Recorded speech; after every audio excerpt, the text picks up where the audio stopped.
Hello, welcome to another lecture.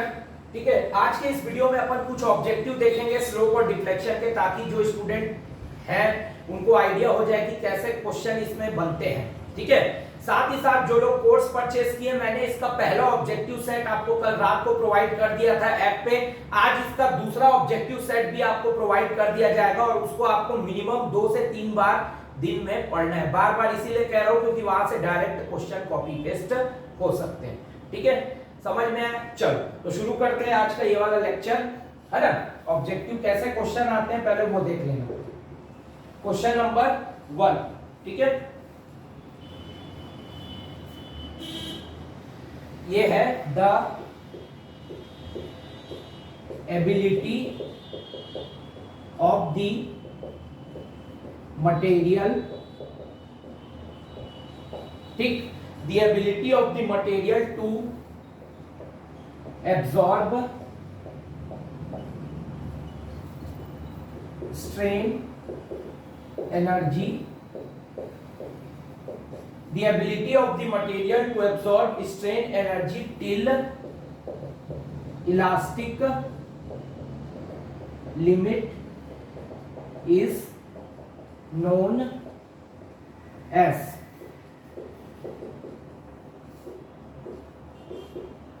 Option A है आपका resilience,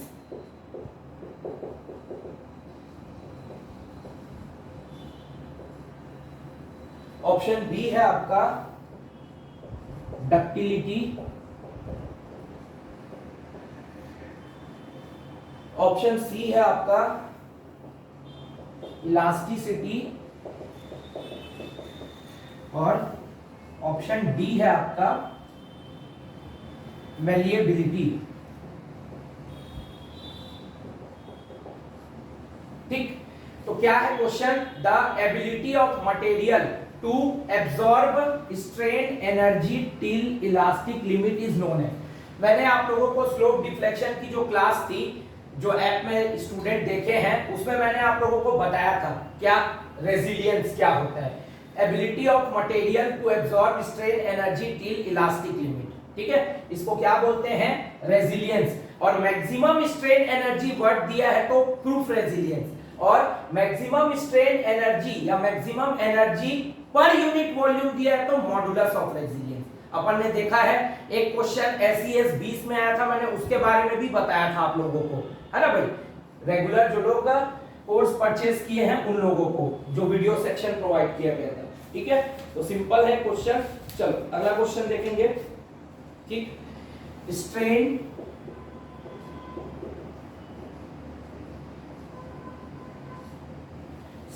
energy due to sudden axial, strain energy due to sudden axial load is given by, ठीक है, ये question है। Option A है आपका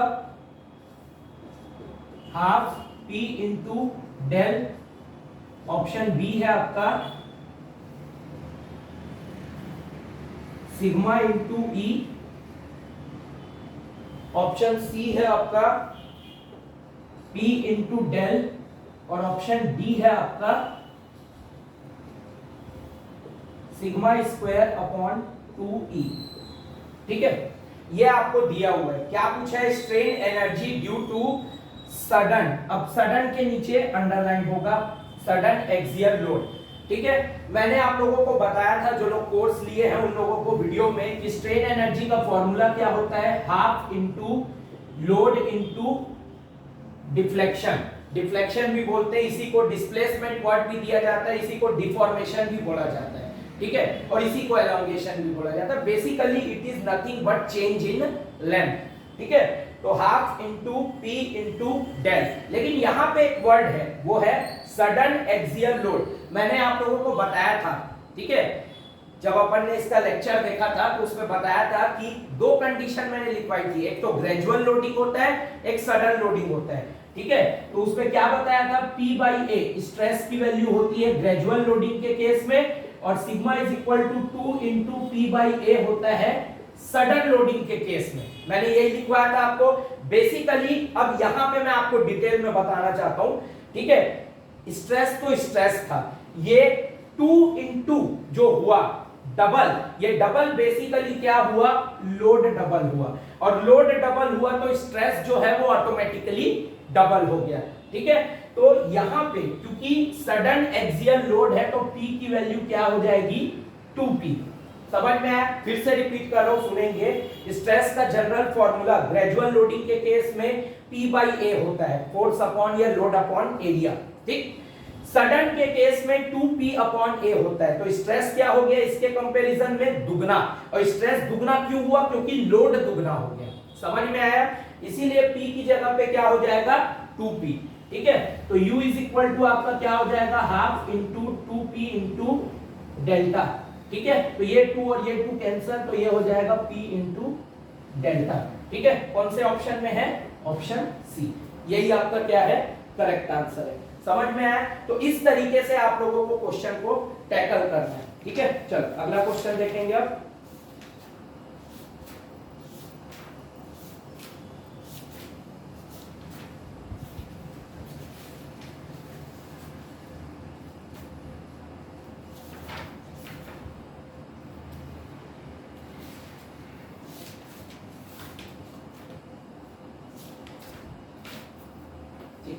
चल नेक्स्ट क्वेश्चन देखा जाए।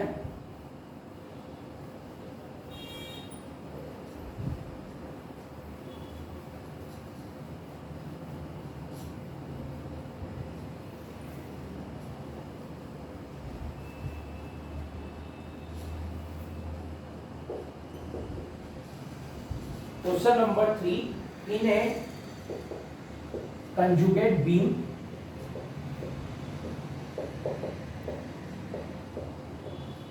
ठीक, in a conjugate beam method a simple outer support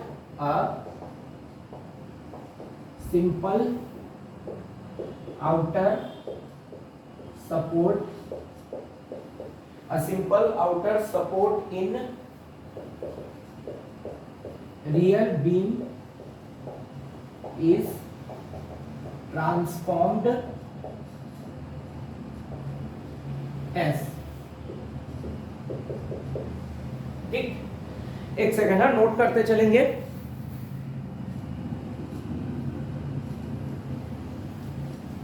ठीक, ये क्वेश्चन है option A, a fixed support,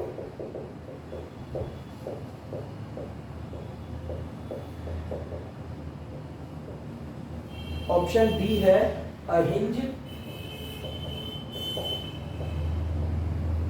option C है अ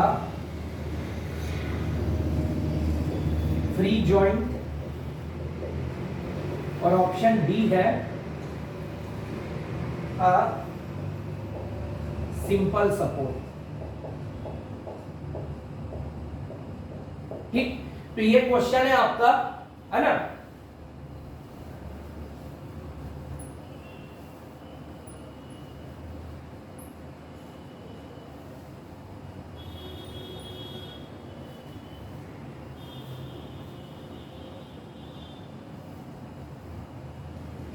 ठीक, क्या बोल रहा है, in a conjugate beam method. सबसे पहले तो कंजुगेट बीम मेथड को अंडरलाइन करेंगे। अ सिंपल आउटर सपोर्ट, इसके नीचे अंडरलाइन करेंगे, is in real beam is transformed as. मैं जब आपको लेक्चर पढ़ाया था इसका ऐप में, ठीक है, कंजुगेट बीम मेथड का, तो मैंने एक टेबल बनाया था कि रियल बीम में जो सपोर्ट रहते हैं वो कंजुगेट बीम में क्या फर्क पड़ता है, ठीक है। और क्या पूछा है, simple outer support in real beam is transformed है। सिंपल आउटर सपोर्ट क्या है, मैंने अलग से पॉइंट लिख के बताया था, ये हिंज या रोलर, ये जो रहता है इसी को ही सिंपल आउटर सपोर्ट कहा जाता है। तो जो हिंज जो रहता है वो रियल बीम में जैसा हिंज रहता है, कंजुगेट बीम में भी वो हिंज ही रहता है, ठीक है। रोलर जो रहता है, रियल बीम में रोलर रहता है तो कंजुगेट बीम में भी वो रोलर ही रहता है। और हिंज या रोलर यही क्या होता है, सिंपल आउटर सपोर्ट या सिंपल सपोर्ट, ठीक है, यही होता है। तो हिंज, अब रियल बीम में हिंज रहता है तो कंजुगेट बीम में भी हिंज, रोलर रियल बीम में रोलर रहता है तो कंजुगेट बीम में भी रोलर रहता है, और ये दोनों सिंपल आउटर सपोर्ट ही कहलाता है। तो एक simple outer support real beam transformed S का मतलब क्या है, कंजुगेट बीम की बात कर रहे हैं। तो सिंपल आउटर सपोर्ट जो रहता है रियल बीम में, कंजुगेट बीम में भी वह सिंपल आउटर सपोर्ट रहता है। Option B. समझ गए क्यों ऐसा हुआ? फिर से रिपीट कर रहा हूं एक बार शॉर्ट में। रोलर या हिंज जो रहता है उसी को ही सिंपल आउटर सपोर्ट कहा जाता है। मैंने अलग से पॉइंट लिखवाया है नोट्स में, ठीक है, समझ गए। और हिंज रियल बीम में भी हिंज रहता है और कंजुगेट बीम में भी हिंज रहता है। रोलर जो रहता है रियल बीम में भी रोलर रहता है, कंजुगेट बीम में भी वो रोलर ही रहता है, ठीक है। इसीलिए जो सिंपल आउटर सपोर्ट है, क्योंकि यही सिंपल आउटर सपोर्ट है, तो ये रियल बीम में भी सिंपल आउटर सपोर्ट रहता है, तो कंजुगेट बीम में भी सिंपल आउटर सपोर्ट रहता है, ठीक है। याद रखना इस पॉइंट को। चलो अगला क्वेश्चन देखेंगे अब अपन, ठीक। नेक्स्ट क्वेश्चन है आपका स्लोप एट दी सपोर्ट, ठीक, slope at the support of a simply supported, ठीक, slope at the support of simply supported beam of effective, ठीक, slope at the support of simply supported beam of effective span L with central point load is given by, ठीक, ये question है आपका। Option A है आपका कि WL square upon 16EI, option B है आपका WL square upon 24EI, option C है आपका WL स्क्वायर अपॉन 8EI, और ऑप्शन बी है आपका WL स्क्वायर अपॉन 12EI, ठीक है। ये क्वेश्चन है slope at the support of simply supported beam of effective span L with central point load, ठीक। मैंने आप लोगों को स्पेसिफिकली लिखवाया है पॉइंट बना के, अलग अलग केसेस का स्लोप और डिफ्लेक्शन का वैल्यू क्या होता है ना। जो कोर्स परचेज किया आपने देखा होगा लेक्चर में, लेक्चर 1 में ही अपन ने ये देखा था स्लोप डिफ्लेक्शन में। मैंने आपको क्या टेक्निक बताई है एग्जाम में, ठीक है। सबसे पहले तो ये स्लोप के नीचे अंडरलाइन करो, पूछा क्या है। बच्चे गलती करते हैं, स्लोप के बजाय डिफ्लेक्शन को गोला मार देते हैं, है ना। पहले पढ़ तो लो भाई कि पूछा क्या है, ठीक है। सिंपली सपोर्टेड बीम ये दिया हुआ है, ठीक है, और क्या दिया हुआ है, सेंट्रल पॉइंट लोड। तो सबसे पहले आप क्या करोगे, सिंपली सपोर्टेड बीम बनाओ, ठीक है।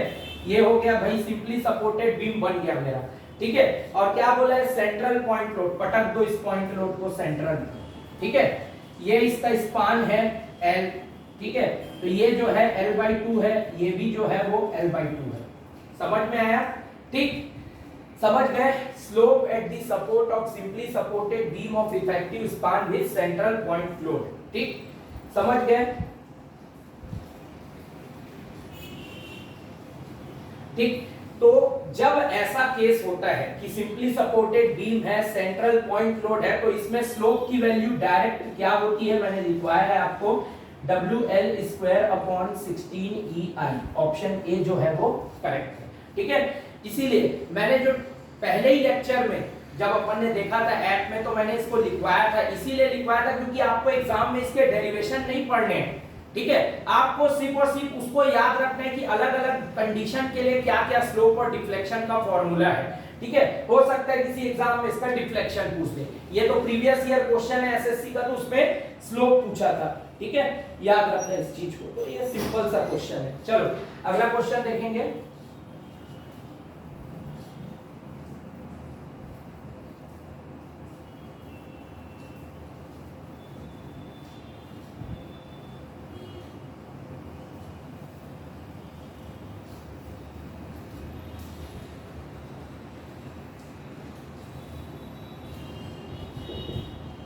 For,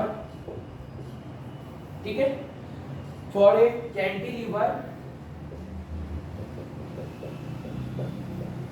beam of length L, for a cantilever beam of length L carrying a triangular load, for a cantilever beam of length L carrying a triangular load of intensity, ठीक, intensity W at the support, ठीक, carrying a triangular load of intensity W at the support and 0 at the free end, ठीक, 0 at the free end, the slope is given by, ठीक है।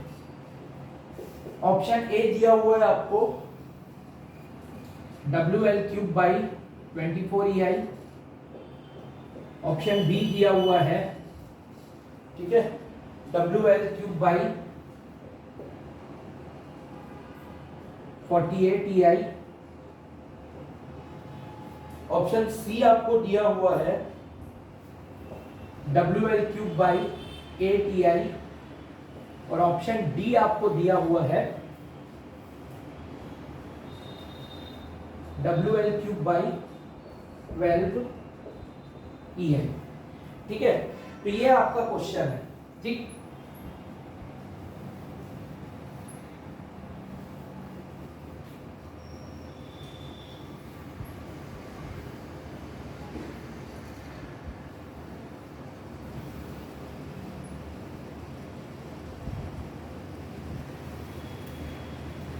ठीक, चलो तो देखते हैं। सबसे पहले क्या बोला है, फॉर ए कैंटिलीवर बीम, ठीक, बना दो कैंटिलीवर बीम को, ये बन गया आपका कैंटिलीवर बीम, ठीक है, ऑफ लेंथ L, ठीक है भाई, आ जा, ऐसा है ना, ये हो गया लेंथ L, ठीक, carrying a triangular load intensity W eight the support and 0 at the free and, ठीक। तो ये 0 यहाँ पे, ये आपका फ्री एंड है, जहां पे कोई सपोर्ट नहीं है वो फ्री एंड है। यहां से एक लाइन ऐसे आते जाएगी और ये ऐसा हो गया, ठीक है।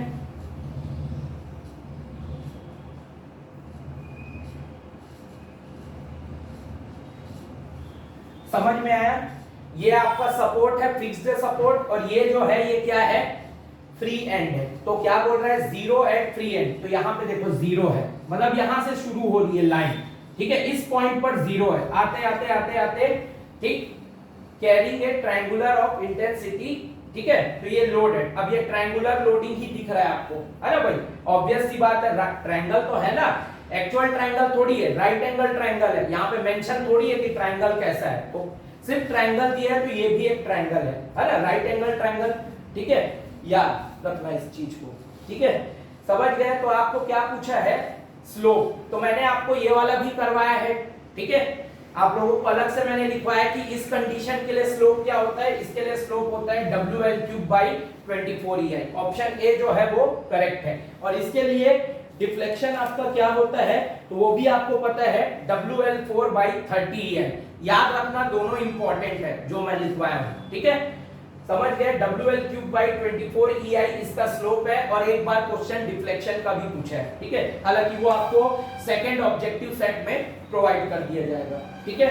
चलो तो इसको नोट कर लेना, ठीक। इसके लिए स्लोप की वैल्यू होती है क्या, यहाँ पे लिखवा देता हूँ WL³ बाई 24EI, और इसी के लिए डिफ्लेक्शन की जो वैल्यू होती है वो होती है WL4 बाई 30EI, ठीक है। एग्जाम में ऐसा ही पूछता है क्वेश्चन, कभी स्लोप पूछेगा तो कभी डिफ्लेक्शन पूछेगा, याद रखना, ठीक।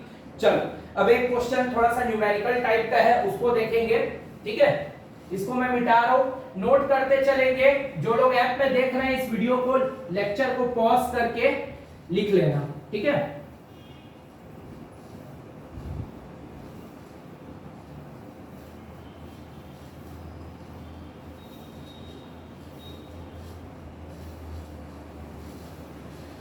चलो अगला क्वेश्चन देखते हैं।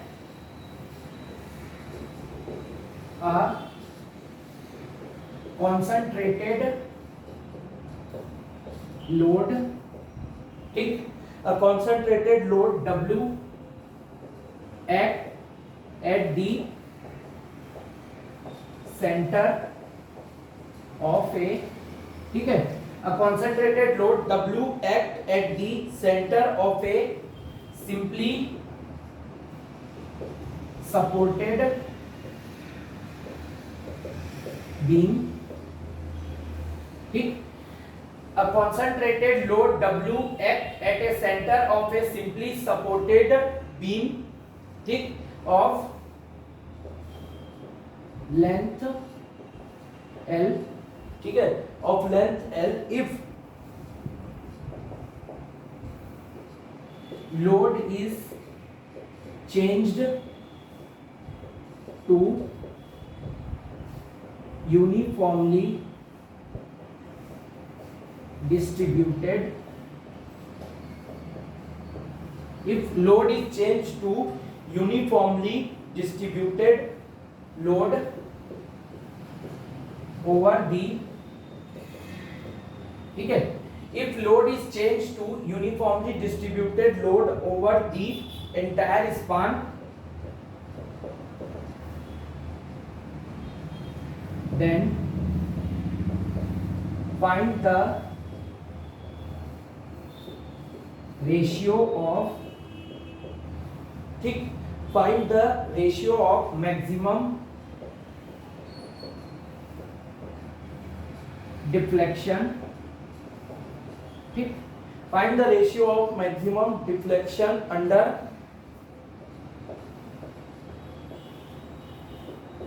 concentrated load and under concentrated load and under uniformly distributed load, ठीक है।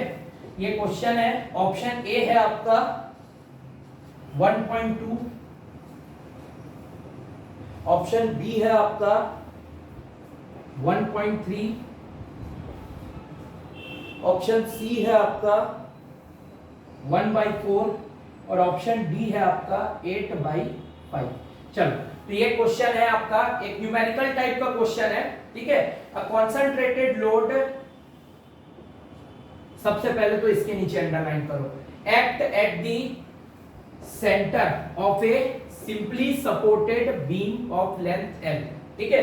तो यहां पे देखो बेसिकली दो केसेस हैं, केस 1 और केस 2, ठीक है। सबसे पहला क्या है, concentrated load act at A centre of simply supported beam. चलो, तो सिंपली सपोर्टेड बीम बना दो, बीच में लगा दो सेंट्रल पॉइंट लोड, ठीक है, समझ गए। अब क्या बोल रहे हैं, if load is changed to uniformly distributed load, ठीक। तो इस केस में क्या हो गया, सेकंड केस में पहले वो कैसा था, सेंट्रल पॉइंट लोड था, अब क्या हो गया, वो यूनिफॉर्मली डिस्ट्रीब्यूटेड लोड, ठीक है, over the entire span. Then find the ratio of maximum deflection under concentrated load and uniformly distributed load. क्या फाइंड करना है, रेशियो मैक्सिमम डिफ्लेक्शन का, इसके नीचे अंडरलाइन होना चाहिए। गलती क्या होती है बच्चों से, डिफ्लेक्शन दिया रहता है, बच्चे कभी स्लोप ले लेते हैं किसी एक का, ये गलती होती है, कभी दोनों का स्लोप ले लेते हैं, ऐसी गलती मेरे से भी कई बार हुई है ना। इसीलिए मैं अपनी गलतियों से सीखता हूं। जब मैं प्रिंसिपल का इंटरव्यू दिया था तो मेरे से पूछे थे कि आप बच्चों को मोटिवेट कैसे करते हो, तो मैंने यही कहा था कि सर मैं अपने गलतियों को बेस मानकर उनको मोटिवेट करता हूं, समझ गए। चलो ठीक, अब यहाँ पे आपको मैक्सिमम डिफ्लेक्शन की बात बोला है, तो डेल्टा 1 जो है, चलो मैं इसको मान लेता हूँ डेल्टा 1 है, इसका डेल्टा 2 है। पॉइंट लोड जब रहता है, सिंपली सपोर्टेड रहता है, तो डिफ्लेक्शन की वैल्यू क्या होती है, मैंने आपको टेबल में लिखवाया है, WL3/48 EI, ठीक, मैंने अलग से लिखवाया आप लोगों को, जो लोग कोर्स परचेज किए उन लोग, ठीक है। और जब सिंपली सपोर्टेड बीम रहता है और यूनिफॉर्मली डिस्ट्रीब्यूटेड लोड रहता है, ठीक है, तब डिफ्लेक्शन की वैल्यू क्या होती है, तो इसकी वैल्यू होती है 5/384 WL4/EI। ठीक है, समझ में आया। अब आखिरी गलती जो बच्चे क्या करते हैं, ठीक है, ratio of maximum deflection under concentrated load and under uniformly distributed load.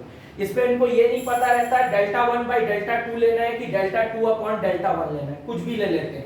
यहां तक सही करने के बाद ये आखिरी गलती होती है। आपको क्या बोला है, under the concentrated load and under uniformly distributed load.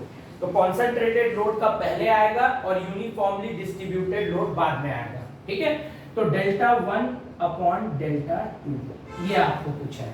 ठीक है, कॉन्सेंट्रेटेड लोड वाला केस का डेल्टा 1, यूडीएल वाला जो केस है यूनिफॉर्मली डिस्ट्रीब्यूटेड का डेल्टा 2, और यहां भी पूछा है ratio of maximum deflection under concentrated load and under uniformly distributed load. इसको याद रखना। ठीक है, तो इसका मतलब क्या होता है, डेल्टा 1/डेल्टा 2। मैं आपको यही चीज सिखाया हूं हमेशा, ठीक है, कि एकदम इसको नीचे नीचे मत ले लेना, उससे कैलकुलेशन गलती होती है। बेहतर है कि आप इसको डिवाइड के फॉर्म में ले लो। ठीक है, तो डेल्टा 1 की वैल्यू क्या है यहाँ पे, WL3/48 EI। ठीक है, डिवाइडेड बाई 5/384 WL4/EI। ठीक, ऐसा कर लेना है।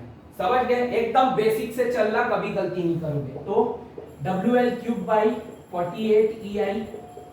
ठीक है, जैसे ही मैं इसको इनटू किया 384 ऊपर चला जाएगा, 5 नीचे आ जाएगा, EI जो है वो ऊपर चला जाएगा और WL4 जो है वो नीचे आ जाएगा। ये ऊपर चला जाएगा, ये ऊपर चला जाएगा, ये नीचे, ये नीचे। ठीक है, सबसे पहले क्या क्या कट रहा है, ये W और ये W कट रहा है। ठीक है, ये EI और ये EI कट रहा है। ठीक है, समझ में आया। ठीक, 48 1 जा 48 8 जा। ठीक, 48 into 8 जो होता है वो होता है 384। ठीक, ये L क्यूब कट रहा है और यहाँ पे एक L बचेगा। ठीक है, L4 है तो ठीक, तो फाइनल वैल्यू क्या आई, 8/5/L 8/5/L। ठीक है, तो कौन से ऑप्शन में है, ऑप्शन डी में। ठीक है, कौन से ऑप्शन में है, ऑप्शन डी में। तो यही आपका करेक्ट आंसर है। तो ऐसे आपको बेसिक से बनाना है, नोट करते चलेंगे।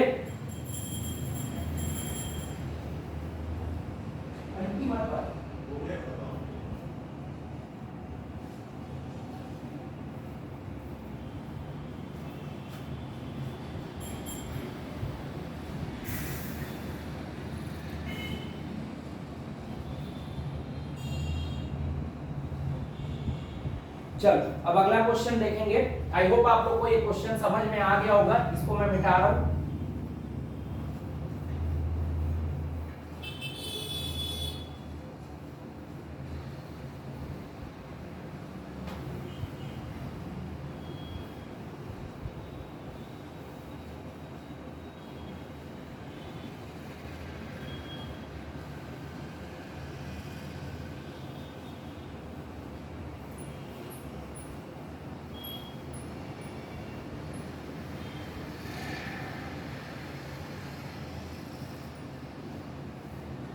ठीक, चलो अब अगला क्वेश्चन देखते हैं अपन। ये भी एक न्यूमेरिकल टाइप का थोड़ा सा क्वेश्चन है। What is the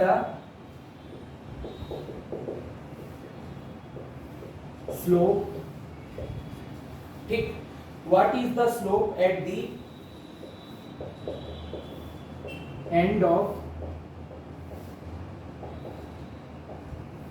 simply supported, what is the slope at the end of simply supported beam of span 2 meter, span 2 meter and load, span 2 meter and load 5 kg per unit length, ठीक, 5 kg per unit length over the entire span. ठीक, ये question आया हुआ है एक बार SSC में। Option दिया हुआ है आपको, option A 1/60 EI, option B दिया हुआ है आपको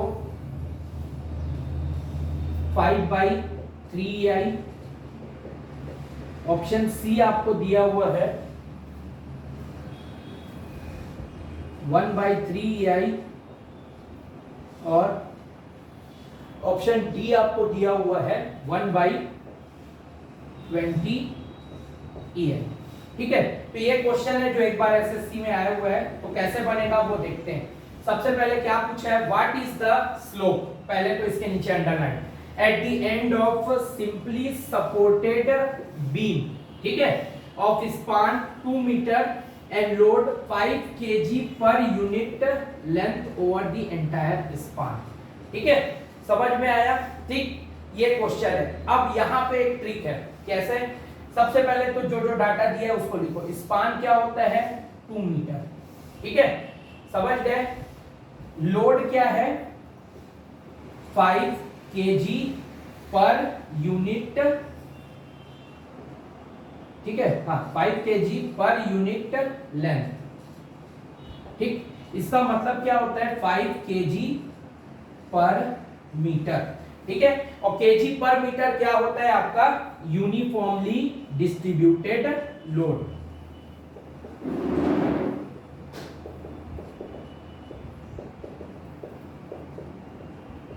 ठीक, केजी पर मीटर, जब नीचे मीटर रहता है ना, पर मीटर तो यूडीएल रहता है। मैंने इसीलिए जब आप लोगों को इसका टेबल बनवाया था तो मैंने आपको अलग से मेंशन करवाया था, है ना भाई, कि ये देखो ये W होता है और ये जो रहता है ये क्या होता है, W पर मीटर होता है।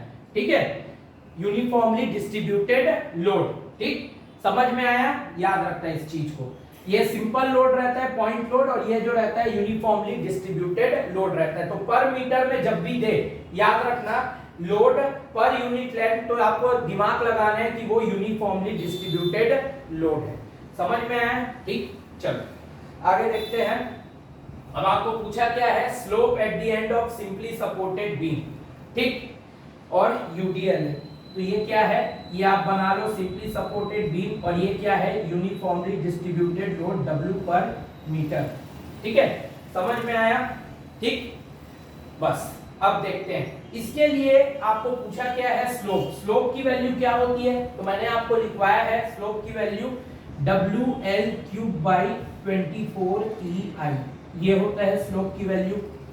ठीक है, WL3/24 EI ये स्लोप होता है। डिफ्लेक्शन तो अभी अपने पिछले ही क्वेश्चन में देखा, 5/384 WL4/EI। ठीक है, समझ में आया। तो WL3/24 EI। ठीक, चलो अब क्या क्या दिया हुआ है, लोड जो है, ठीक, वो आपको दिया हुआ है 5 इंटू L जो दिया है वो क्या दिया हुआ है 2। ठीक है, L क्यूब है यानी 2 क्यूब अपॉन 24 EI। ठीक, तो ये क्या हो जाएगा 5 into 2 into 2 into 2 upon 24 EI। ठीक है, समझ गए। तो 2 1 जा 2 12 जा, 2 1 जा 2 6 जा, 2 1 जा 2 3 जा। ठीक, 5/3 EI ये आपका आंसर है। कौन से ऑप्शन में, 5/3 EI, ऑप्शन बी। ठीक है, समझ गए, याद रखना इस चीज को। तो एकदम सिंपल सा क्वेश्चन था जो एग्जाम में पूछा है कई बार। ठीक है, चलो अब अगला क्वेश्चन देखेंगे अपन। ये आई होप आपको समझ में आया होगा। ठीक है, याद रखना, मैं फिर से रिपीट कर रहा हूं, ठीक है, कि जब भी लोड पर यूनिट लेंथ, जैसे दिया है ना 5 kg पर यूनिट लेंथ, जब भी per unit length, per unit metre ऐसा दिया है, तो आपको बस इतना याद रखना है कि वो यूनिफॉर्मली डिस्ट्रीब्यूटेड लोड है या यूनिफॉर्मली वेरिंग लोड है। वो जो ट्रायंगुलर लोड वाला जो केस है, हालांकि ट्रायंगुलर लोड वाला जो है वो इजी रहता है, आराम से समझ में आ जाता है। ठीक है, समझ में आया। ठीक, चलो तो ये आप लोग को समझ में आ गया होगा। अगला क्वेश्चन देखेंगे।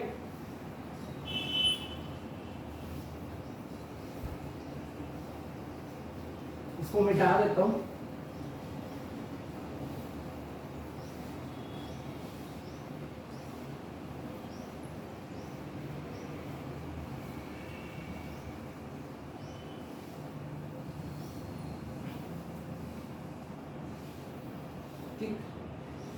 चलो तो नेक्स्ट क्वेश्चन देखते हैं।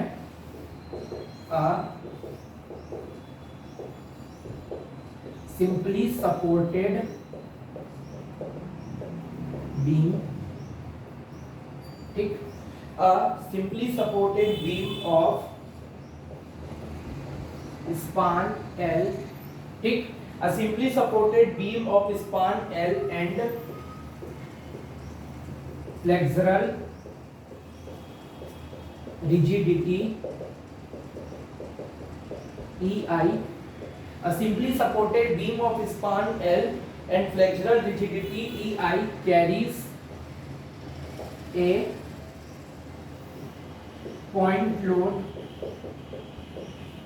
ठीक, carries a point load at the center. The strain energy, ठीक, the strain energy in the beam due to bending is, ठीक, ये क्वेश्चन है। A simply supported beam of span L and flexural rigidity EI carries a point load at the centre, the strain energy in the beam due to bending is, option A जो है वो है, ठीक, L3/48 EI, ठीक, option B जो है वो है L3/192 EI, ऑप्शन सी जो है वो है L3/96 EI और ऑप्शन डी जो है वो है L3/16 EI, ठीक है। ये क्वेश्चन है। सबसे पहले क्या बोला है, a simply supported beam, underline करो, of span L and flexural rigidity EI carries a point load, इसके नीचे अंडरलाइन करो, कहां पे है, एट द सेंटर, यहां तक, और पूछा क्या है, strain energy due to bending. अब इसको बनाने के दो तरीके, एक तो ये है जो मैंने आपको बेंडिंग वाला फॉर्मूला बताया था, 0 से L m²/2EI dx, उससे बनाते बैठोगे ना तो फिर एग्जाम में बनाते ही रह जाओगे, है ना। फिर यही क्वेश्चन बना के आओगे, वो भी सही नहीं, और बाकी पूरा क्वेश्चन छोड़ के आओगे, ठीक है। तो इसको बनाने की एक ट्रिक है। अब क्या ट्रिक है, U = ½ × P × डेल्टा, ये मैंने आप लोगों को फॉर्मूला लिखवाया है स्ट्रेन एनर्जी का, यहाँ पे स्ट्रेन एनर्जी वर्ड दिया हुआ है ना, ठीक है। चलो ठीक, अब स्लोप डिफ्लेक्शन जो अपन ने अलग अलग केसेस का लिया है वो यहाँ पे भी यूज होता है, ठीक है, समझ गए, ठीक। अ simply supported beam of span L and flexural rigidity EI carries a point load at the centre, यहाँ पे मेंशन नहीं है कि पॉइंट लोड W है कि क्या है, तो अपन P मान लेते हैं पॉइंट लोड, ठीक है। केस क्या है, सिंपली सपोर्टेड बीम, ठीक है, सिंपली सपोर्टेड बीम जिसका स्पान जो है वो क्या है, L है, ठीक है, and flexural rigidity EI carries a point load at the centre, फिर आ गया बात वहीं पे, है ना, पॉइंट लोड P, अब P मान लेता हूं मैं क्योंकि इसको मैंने P लिया है, आप चाहो तो इसको भी W लो और उसको भी W लो, वो आपकी चॉइस है, समझ में आया, एवरीथिंग इज फेयर, है ना भाई, ठीक है। चलो तो जब ऐसा केस आता है, और ये डेल क्या है मैंने बताया है, डेल जो रहता है यही आपका डिफ्लेक्शन, ठीक, डेल जो रहता है वो क्या रहता है, डिफ्लेक्शन, समझ में आया, ठीक। तो जब सिंपली सपोर्टेड बीम रहता है जिसमें सेंट्रल पॉइंट लोड रहता है, तो डिफ्लेक्शन की वैल्यू क्या रहती है, डायरेक्ट मैंने लिखवाया है, ये होती है WL3/48 EI, ठीक, WL3/48 EI, ये डायरेक्ट फॉर्मूला है ना, डायरेक्ट डिफ्लेक्शन का फॉर्मूला है, ठीक। तो बस कुछ नहीं करना है, इसको पुट अप करना है यहीं पे, तो U = ½ × P, ठीक, ये W बोलो या इसको P ले लो, ठीक है, PL3/48 EI, अगर ये W रहता तो WL3/48 EI होता है, यहाँ पे P लिए तो PL3/48 EI, ठीक, इनटू डेल की जगह में रखो PL3/48 48 EI। ठीक, तो ये क्या हो जाएगा, U is equal to P into P, P square L cube by 96 EI। ये आपका आंसर होगा। कौन से ऑप्शन में दिख रहा है? ठीक है, एक ही ऑप्शन में दिख रहा है ना भाई, 96 EI। अब यहां तो पी स्क्वायर है, फिर पढ़ो क्वेश्चन को। ठीक है, a simply supported beam of span L and flexural rigidity EI carries a point load at the center। यहां पे तो कुछ मेंशन नहीं किया है। ठीक है, समझ में आया? तो ये इसका एक्चुअल आंसर है, बट यहाँ पे पी स्क्वायर वाला ऑप्शन दिख नहीं रहा है। तो यहाँ पे एक ट्रिक है। अब वो ट्रिक क्या है? हो सकता है उसने P की वैल्यू को 1 यूनिट एज्यूम किया है, यानी यूनिट लोड एज्यूम किया है, 1 यूनिट लोड। ठीक, तो अगर P की वैल्यू को 1 मान लो तो ये क्या हो जाएगा, L क्यूब बाई 96 EI। ठीक, समझ में आया? तो ऑप्शन सी जो है वो इसका करेक्ट आंसर है। समझ में आया? ठीक, तो ऐसा आप तुरंत के तुरंत बना सकते हो पेपर में। ठीक है, इस फॉर्मूले से बनाते तो फिर बनाते रह जाते, याद रखना इस चीज को। ठीक है, फिर वो आप इंटीग्रेशन करो, सेक्शन लो, है ना, भगवान भरोसे ही हो जाएगा पेपर, है ना। फिर वो बनाते ही रहोगे, देखोगे 10-15 मिनट में आंसर भी नहीं आया और बाकी आकी हुई चीज भी छूट जाएगी। इसीलिए जो हमने स्लोप डिफ्लेक्शन वाला जो मैंने पहला लेक्चर प्रोवाइड किया था इसमें आपके उस पे ऐप पे, है ना भाई। ठीक है, तो उसको जो देखे होगे ऐसी अलग अलग क्वेश्चन पूछ सकता है। हो सकता है आपको एक कैंटिलीवर बीम दे दे, ठीक है, जिसपे यूडीएल है एंटायर स्पान पे, तो और पूछे आपको स्ट्रेन एनर्जी क्या है, तो उसका जो डिफ्लेक्शन का फॉर्मूला है WL4/ATI, बस वो डाल देना। ठीक है, और हाफ इंटू W कर देना तो भी आपका आ जाएगा। ठीक है, समझ गए? याद रखना इस चीज को। ठीक, चलो अगला देखते हैं क्वेश्चन।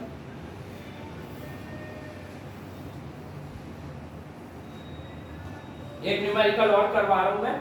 ठीक है, इसको मिटा देता हूं।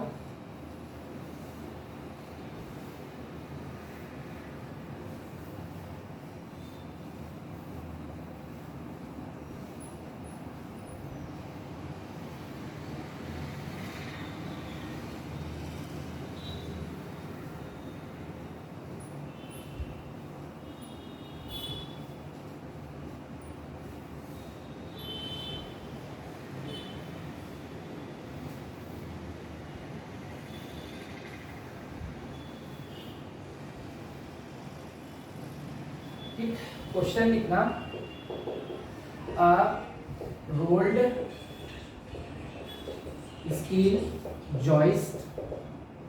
ठीक, a rolled steel joist is simply supported at a rolled steel joist is simply supported at its end carries a rolled steel joist is simply supported at its end and carries a uniformly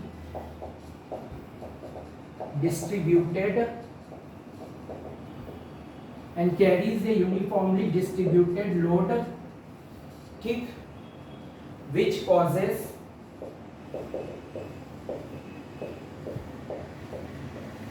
maximum deflection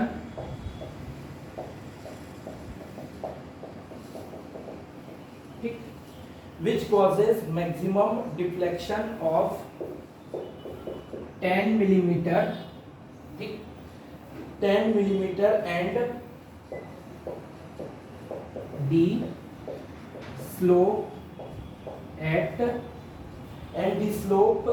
ends of 0.002 radian, 0.002 radian. Find the length of joist. ये question है, previous year ही question है, देखते हैं कैसे बनेगा। Option A है 10 metre, option B है आपका 12 मीटर, ऑप्शन सी है आपका 14 मीटर और ऑप्शन डी है आपका 16 मीटर। तो अभी एक क्वेश्चन है जिसको देखेंगे, ठीक है, आप लोग नोट करते चलेंगे।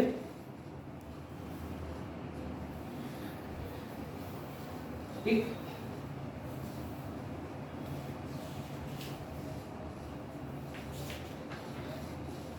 आप लोग नोट करते चलना भाई, है ना। मैं देख रहा हूं और क्या क्वेश्चन करवाने लायक है इसमें।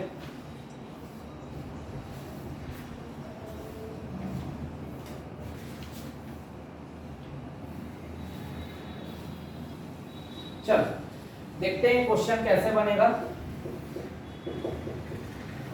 A rolled steel joist is simply supported, ठीक है, at its end and carries a uniformly distributed load which causes maximum deflection of 10 millimeter and slope at ends of 0.002 radian, ठीक है। अब ये थोड़ा सा अलग टाइप का, और आपको पूछा क्या है, लेंथ ऑफ द जॉइस्ट, ठीक है। तो सबसे पहले तो बीम देखो क्या है, सिंपली सपोर्टेड, बना दो भाई सिंपली सपोर्टेड बीम, ठीक है। तो ये सिंपली सपोर्टेड है और क्या कर बोल रहा है, कैरीज ए यूनिफॉर्मली डिस्ट्रीब्यूटेड लोड, ठीक। तो यूडीएल लगा दो, which causes the maximum deflection of 10 millimetre. Deflection की वैल्यू क्या होती है इसकी, 5/384 WL4/EI, ठीक है। इसको याद रखना, सबसे पहला चीज तो ये, ठीक। इसको मैं दे देता हूं इक्वेशन नंबर 1, ठीक। दूसरा क्या है, थीटा, थीटा यानी होता है स्लोप। स्लोप इसके केस में क्या होता है, WL3/24EI। ये आपका क्या है, इक्वेशन नंबर 2। अब आपको क्वेश्चन में क्या दिया हुआ है, डेल्टा, इसकी वैल्यू, मैक्सिमम डिफ्लेक्शन, ठीक है, मैक्सिमम डिफ्लेक्शन ऑफ 10 mm, ठीक। तो डिफ्लेक्शन दिया हुआ है 10 mm and the slope, slope जो थीटा दिया हुआ है वो दिया हुआ है 0.002 रेडियन। स्लोप का यूनिट जो रहता है रेडियन या डिग्री रहता है, यूजुअली रेडियन में लिया जाता है। समझ में आया, ठीक है, समझ गए। तो ये आपको दिया हुआ है। अब आपको पूछा क्या है, find the length of the joist, length पूछा है, ठीक है। मतलब ये L की वैल्यू अपने को निकालनी है। अब यहाँ पे आपको दिमाग लगाना है, ठीक है। अब भाई देखो डेल्टा की वैल्यू 100 दी हुई, सॉरी 10 मिलीमीटर दी हुई है, ठीक है, और डेल्टा जो है वो ये भी है ना। तो सीधी सी बात है 5/384 WL4/EI ये इक्वल हो जाएगा किसके, 10 के। ये आपका इक्वेशन नंबर 3। समझ में आया कैसे किया हूं। डिफ्लेक्शन ये भी है, ये वैल्यू है, ये तो फॉर्मूला है। डिफ्लेक्शन आपको ऑलरेडी 10 mm दिया है, तो ये भी डिफ्लेक्शन दोनों को बराबर कर दिया, ठीक है। तो 5/384 WL4/EI इज इक्वल टू 10, ठीक। वैसे ही देखो ये भी स्लोप है, ये भी स्लोप है, ठीक। तो इन दोनों को भी बराबर कर देते हैं, तो WL3/24EI इज इक्वल टू 0.002। ये आपका इक्वेशन नंबर 4। अब आपको निकालना है L, है ना। अब आप चाहो तो इसको इससे डिवाइड करो या इसको इससे डिवाइड करो, लेकिन आपको यहाँ पे भी दिमाग लगाना है, क्योंकि अपने को length of the joist find करना है, लेंथ की वैल्यू। यहाँ पे तो 4 पावर है लेंथ का, यहाँ पे 3 पावर है, तो अगर मैं इससे इसको डिवाइड करूंगा तभी तो एक लेंथ ऊपर आएगा, है ना भाई, ठीक है। वो अभी समझा रहा हूं, आप समझोगे नहीं ऐसे अगर बोलूंगा तो, ठीक। चलो मैं करवा देता हूँ यहाँ पे आराम से, ठीक है। इसको मिटा रहा हूँ, यहाँ तक लिखने के बाद इधर लिखना अलग से, है ना, मतलब इसके नीचे लिखना आप लोग अपनी कॉपी में, है ना। मैं यहाँ पे लिख रहा हूँ, ठीक। मैं कर रहा हूँ by equation number 3 divided by equation number 4, ठीक है। फिर वही आ जाओ बच्चों वाले लॉजिक पर, 5/384 WL4/EI डिवाइडेड बाई WL3/24EI, ठीक, इज इक्वल टू, ठीक। ये एक तरफ का सेक्शन है, ये दूसरे तरफ का है। इधर क्या होगा, 10 डिवाइडेड बाई 0.002, ठीक, एकदम बेसिक से, ठीक है। चलो तो 5/384 WL4/EI, ठीक। ये डिवाइड को जैसे ही मैं इंटू करूंगा 24 ऊपर चला जाएगा EI और इधर आ जाएगा WL3, ठीक है। अब क्या क्या कट रहा है भाई, उसको काटो। ये ई आई कट गया, ये डब्ल्यू कट गया, ये एल क्यूब कटेगा और यहाँ पे सिर्फ और सिर्फ एक एल बचेगा। समझ में आया? ठीक, ये एल क्यूब कटेगा, यहाँ पे एल बचेगा। कैसे हुआ? अरे भाई ये देख, L4 ऊपर है इंटू एल क्यूब, ठीक, तो एल क्यूब इंटू एल होगा ना अपॉन एल क्यूब, तो एल क्यूब कैंसिल, तो एल बचा, तो खाली एक एल बचेगा। एल टू दी पावर 4 था, नीचे एल टू दी पावर 3 था, तो 3 एल कट गया, तो खाली एक एल बचा। समझ गए? ठीक है, चलो, तो और यहाँ पे क्या होगा, ये 10, अभी भी इसको डिवाइड में रहने दो, 2 अपॉन, मैं जैसे ये पॉइंट काटा 1, ठीक है, ये पॉइंट जैसे ही काटेगा 1, उसके बाद 1 2 3, यानी 1 2 3 0 आ जाएगा। ठीक है, बिल्कुल बच्चों जैसा बता रहा हूं, है ना।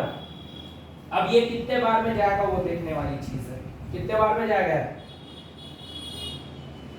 24 इंटू 10 यानी 240, ठीक है, 24 इंटू 5 यानी हो जाता है 120, ठीक, और 24 इंटू 1 करूंगा तो कितना हो जाएगा, 24, है ना भाई। तो ये 4 4 2 6 2 8 3, है ना, 10 5 1 16, ठीक है, तो 24 1 जा 24 16 जा, ठीक है, समझ गए। 384 होता है, 24 इंटू 16 करोगे तो 384 होता है। ठीक, अब आप कैलकुलेशन माइंड में करना सीखो। जैसे देखो मैंने कैलकुलेशन किया, कैसे तोड़ ताड़ के मैंने कैलकुलेशन किया। सबसे पहले नियरेस्ट सोचा, 24 इंटू 10 240 से तो ऊपर ही था, तो 240 पहले किया, फिर 240 का आधा क्या होता है, 120 होता है ना, तो ये 10 है तो इसको 5 कर दिया, तो 360 तक पहुंचा, है ना, फिर 24 ऐड करूंगा तो 384, तो फिर इसी तरीके से 5 ये 10 5 15 और 1 16 ऐसा करके, तो ये सब कैलकुलेशन ट्रिक है, आप सीखोगे धीरे धीरे, है ना।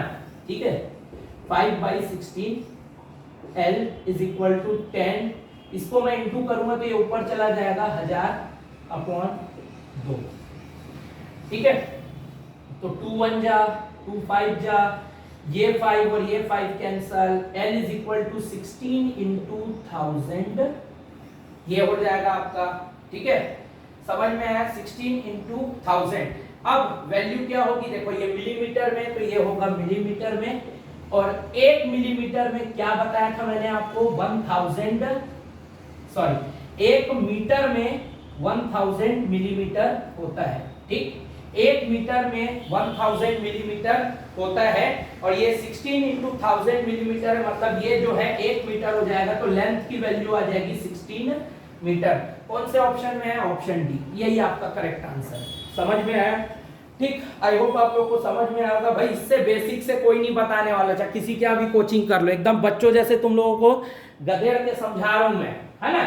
ठीक है, बस ये दिक्कत है फिर सीएसईबी के लिए अपने पास टाइम थोड़ा कम है, और मैं चाहता हूं कि सीएसईबी में आप लोग मैक्सिमम स्कोर करो जो भी कोर्स परचेस किए हैं। हम लोग जब शुरू किए थे व्यापम हब वाले और मैं, तो हम लोग 5 बच्चों का टारगेट लेके शुरू किए थे, अभी 20 बच्चे आ गए, ठीक है, समझ में आया।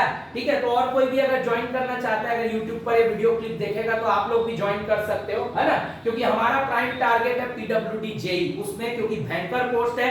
मैं चाहता हूं कि आप लोग 999 वाला जो एकदम सस्ता लॉजिक है ना के बराबर, अरे भाई बहुत से बच्चे तो ऐसे जो कहीं कहीं कोचिंग कर रहे हैं महंगी महंगी फीस में, और हमारे यहाँ सिर्फ ऐसे रिविजन ले रहे हैं कि कैसे क्वेश्चन आएंगे, तो ऐसे बच्चे तो बिल्कुल फोड़ेंगे पेपर, ठीक है। और कई बच्चे ऐसे हैं जो सिर्फ हमसे पढ़ रहे हैं, है ना भाई। हम लोगों ने इसीलिए ये बैच शुरू किया था, ताकि जो कम वाले जो हैं बच्चे, है ना भाई, जो ज्यादा पैसा अफोर्ड नहीं कर सकते, एटलीस्ट वो अपने आप को लड़ने लायक बना सके, ठीक है, समझ गए, है ना। तो आप लोग जो भी ज्वाइन करना चाहते हो कर सकते हो, है ना। डिटेलिंग आपको CGPSC व्यापम हब वाले जो कोर्स है वहां पे मिल जाएगा, AEJE बैच वाला, है ना भाई, ठीक है, तो देख सकते हो। चलो एक क्वेश्चन मैं और करवाऊंगा अभी, ठीक, उसको भी देखते हैं।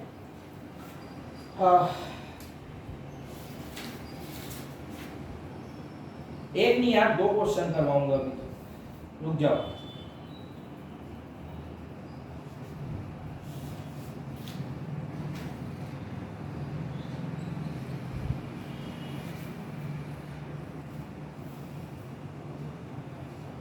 चलो एक थ्योरेटिकल क्वेश्चन देखते हैं अगला। ठीक है, which of the following is not the method, which of the following is not the method for finding the deflection of the beams? ठीक, which of the following is not the method for finding the deflection of the beam? Option A आपका दिया हुआ है कैस्टिग्लियानोस method,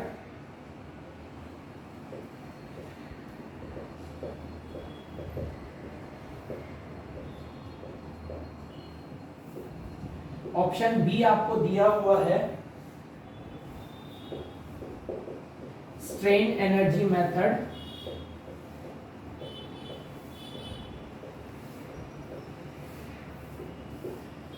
option C आपको दिया हुआ है moment area method, ठीक, और ऑप्शन डी आपको दिया हुआ है मोमेंट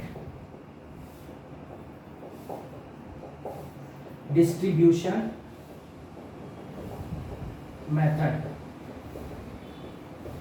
ठीक, तो ये क्वेश्चन है, कभी कभी पूछता है इस टाइप का question, which of the following is not a method for finding the deflection of the wing. तो मैंने आप लोगों को पहली क्लास थी जो कोर्स परचेस किए हैं, पहली क्लास में मैंने आप लोगों को लिखवाया था, पहली नहीं दूसरी क्लास में, method to find the deflection of the wing. Double integration method होता है, मैक्यूले मेथड होता है, स्ट्रेन एनर्जी मेथड होता है, कैस्टिग्लियानोस मेथड होता है डिफ्लेक्शन के लिए, स्ट्रेन एनर्जी मेथड भी होता है डिफ्लेक्शन के लिए, मूवमेंट एरिया मेथड, इसी को मोहर्स मेथड बोलते हैं, मैंने बताया था, ये भी यूज होता है। मूवमेंट डिस्ट्रीब्यूशन मेथड यूज नहीं होता। तो ऑप्शन डी जो है वो करेक्ट आंसर है। Which of the following is not, not के नीचे अंडरलाइन इसीलिए करना चाहिए क्योंकि एग्जाम में बच्चों को समझ में ही नहीं आता कि क्या पूछा है, कई बार वो नॉट छूट जाता है ना, छूट जाता है। अभी जैसे मेरे ही एक दोस्त ये अभी जो पेपर हुआ ना 29 अक्टूबर वाला है ना, सहकारिता वाला, उसको देखा तो उसको नॉट वाला ऑप्शन ही नहीं दिखा, वो ऑल ऑफ दिस में मार के आ गया आंसर और गलत हो गया उसका। तो यार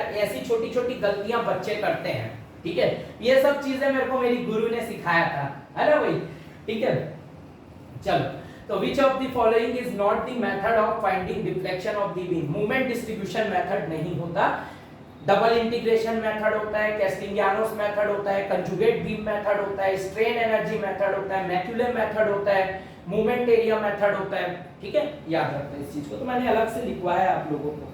चलो, अब आखिरी क्वेश्चन देखेंगे।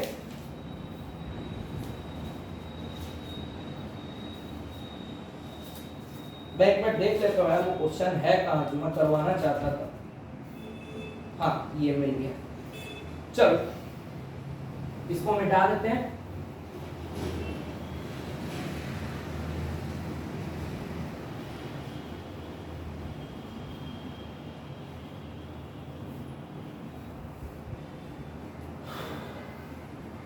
लास्ट क्वेश्चन है,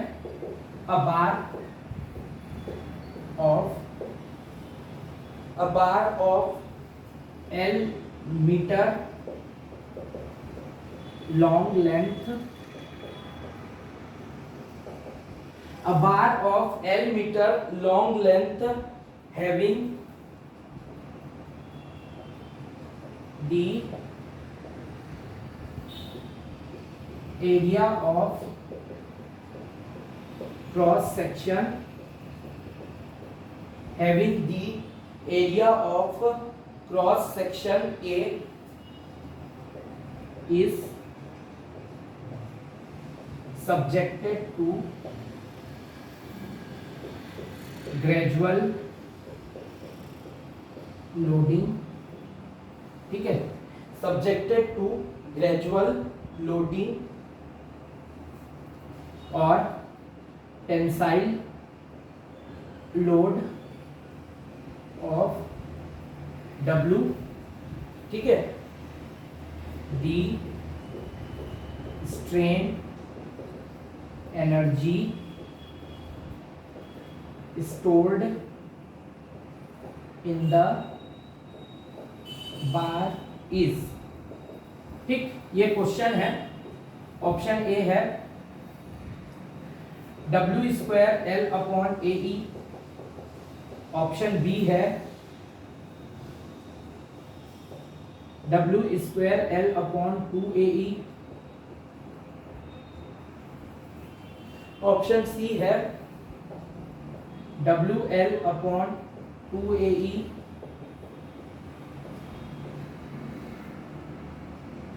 और ऑप्शन डी है WL upon AE।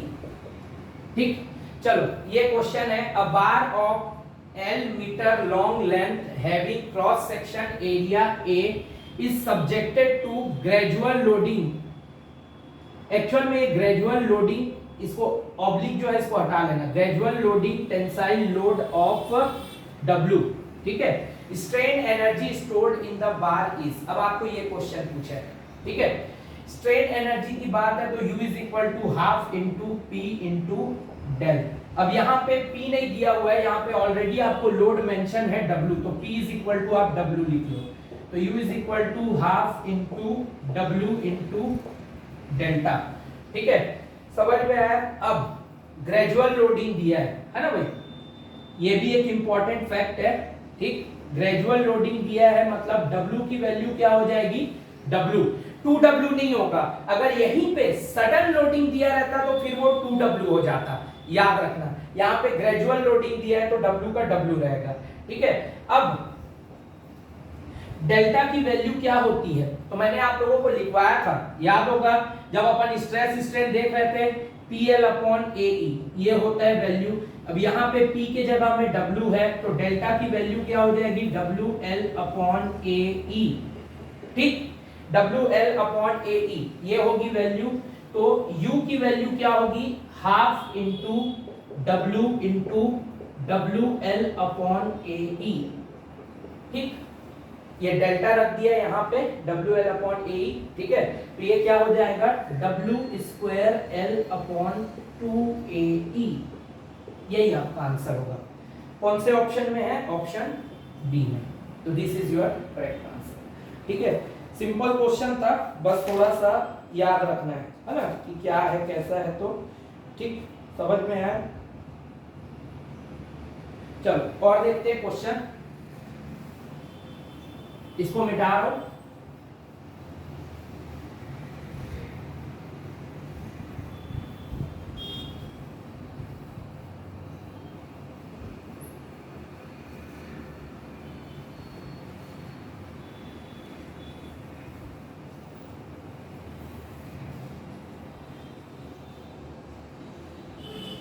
Next question है, द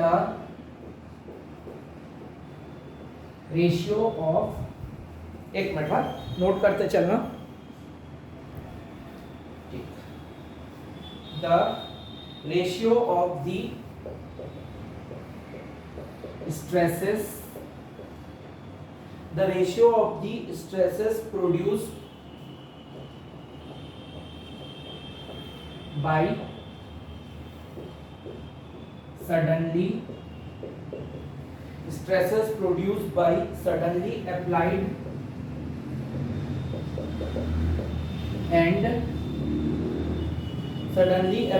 and gradually applied, ठीक।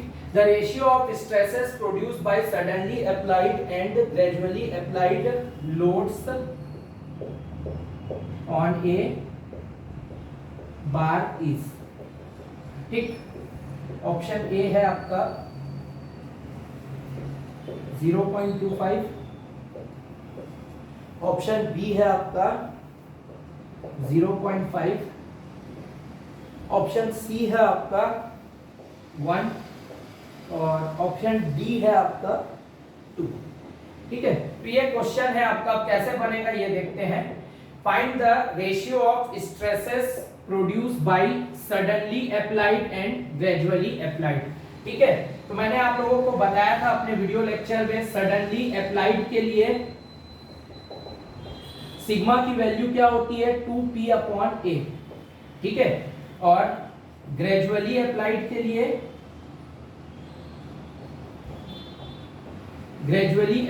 लिए क्या होता है sigma is equal to p upon a, ठीक है। मैंने लिखवाया आप लोगों को। अब रेशियो कैसा पूछा है, produce by suddenly applied and gradually, मतलब सडन पहले आएगा ग्रेजुअल बाद में आएगा, तो सडन डिवाइडेड बाय ग्रेजुअल, ठीक। एकदम शॉर्ट टेक्निक है। तो 2p by a divided by p by a, ठीक है। तो 2p बाई a, इसको मैं इनटू करूंगा तो a ऊपर जाएगा, p नीचे आएगा, a कैंसल, p कैंसल, 2 आएगा। कौन से ऑप्शन में 2? Option D. ये आपका करेक्ट आंसर है। समझ में आया, ठीक। और कोई क्वेश्चन बचा क्या जो इम्पोर्टेंट था?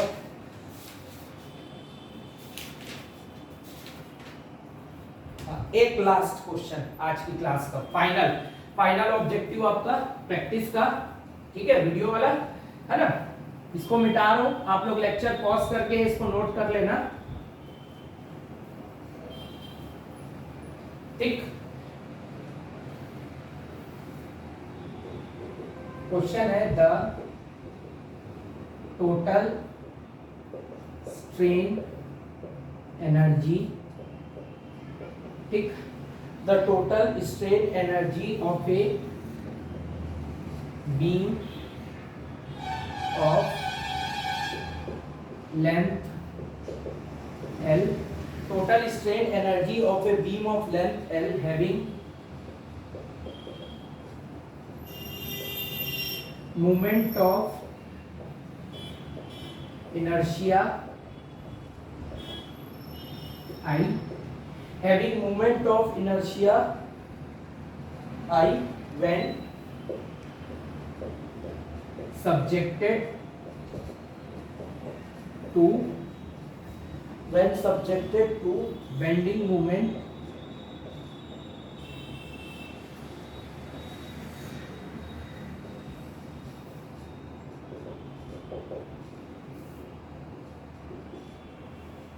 ऑप्शन ए है आपका m square upon E I d x, B option है m square upon 2 ei d x, C option है इंटीग्रेशन ऑफ 0 से l m square upon 2 ei d x, और डी ऑप्शन जो है वो है none of this,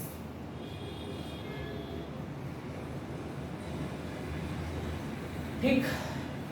तो क्या बोला है, total strain energy of a beam of length L having moment of inertia I when subjected to bending moment M is, क्या होता है ऑप्शन सी, है ना। मैंने टेबल बनवाया नोट्स में जब इसको पढ़ाया था, है ना भाई, ठीक है, आपके स्लोप डिफ्लेक्शन के लेक्चर 2 में, है ना, जो थ्योरेटिकल ऐप में, तो मैंने बताया था, अलग से आपको लिखवाया था। शियर स्ट्रेस के लिए स्ट्रेन एनर्जी फॉर्मूला क्या होता है, लोडिंग के लिए फॉर्मूला क्या होता है, बेंडिंग मूवमेंट के लिए फॉर्मूला क्या होता है, और टॉर्शन के लिए क्या होता है। तो बेंडिंग मूवमेंट के लिए ये फॉर्मूला होता है इंटीग्रेशन 0 से L m square upon 2 ei dx, ठीक। तो इस नोट पर आपका ये ऑब्जेक्टिव सेक्शन कंप्लीट होता है ना भाई, ठीक है। और जो कोर्स परचेस किए हैं ऐप में, अपन SFD BMD अगला देखेंगे जो टॉपिक है, ठीक है, समझ में आया, ठीक। और कोई नया बच्चा अगर इसको देख रहा होगा YouTube पे और कोर्स परचेस करना चाहता है तो डिटेल लिंक जो है इसके डिस्क्रिप्शन बॉक्स में आपको मिल सकती है, और कोई भी डाउट डिस्कशन पे आप CGPSC व्यापम हब में कांटेक्ट कर सकते हो। Thank you.